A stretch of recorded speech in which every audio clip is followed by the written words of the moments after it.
याला माझ्यासारखा असताना 56 पक्वानाचा भोग केलेला आहे, राहवलं नाही. उद्धवाला सांगितलं चला विदुराच्या उद्धवजी चला विदुरा घर जावे, उद्धवजी चला विदुरा घर जावे, उद्धवजी चला विदुरा घर जावे, उद्धवजी चला विदुरा घर जावे.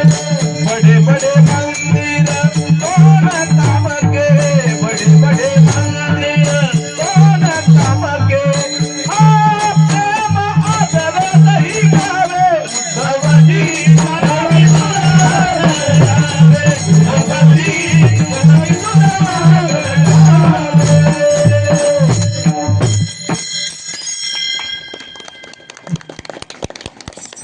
मी अगोदर म्हणून गेलो म्हणून म्हणतो. उद्धवजी चल विदुरा घर जावे. चला म्हटल्याबरोबर ते पोहोचले आणि खाऊ घालण्याचं जबाबदारी ज्या असलेल्या विदुर काकाच्या घरी होती ना. काका घरी नव्हते पण काकी घरी होत्या. काकीनं देव आलेला पाहिला आणि आनंद किती झाला, जसा ब्रह्मांडाचा नायक तुकोबाराच्या घरी आला आणि आनंद झाला. कसा? पाहुणे घरासी आजी आली ऋषिकेशी काय करू पचार,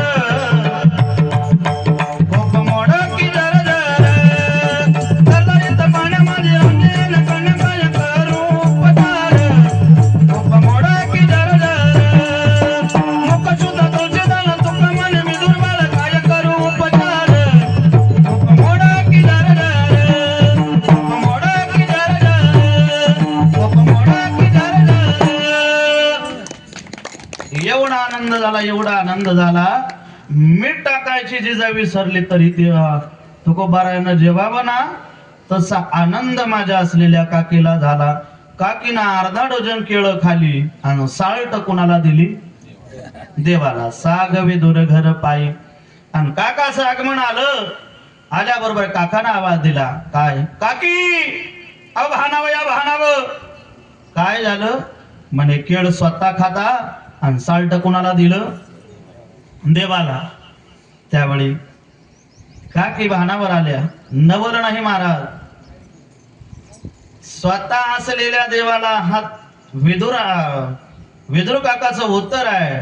देवा अहो काकीला नाही समजत पण तुम्हाला तर. त्यावेळी देवाचं उत्तर आहे. देणाऱ्यांनाच एवढा आनंद होता. काय काय? देणाऱ्यांना एवढा आनंद होता, त्याच्या आनंदावर विरजन कसं पाडावं हा भाव माझ्या स्थित झाल्याचा परिणाम काकाच्या घरी साल्ट खाल्लं. परिणाम ऐका. एवढा आनंद झाला नवला नाही. पण आता देवाला जेवण्यासाठी भूक लागलेली आहे ना. मग काय बनवलं तर कन्या बनवल्या. पूर्वीच्या कालावधीतले पात्र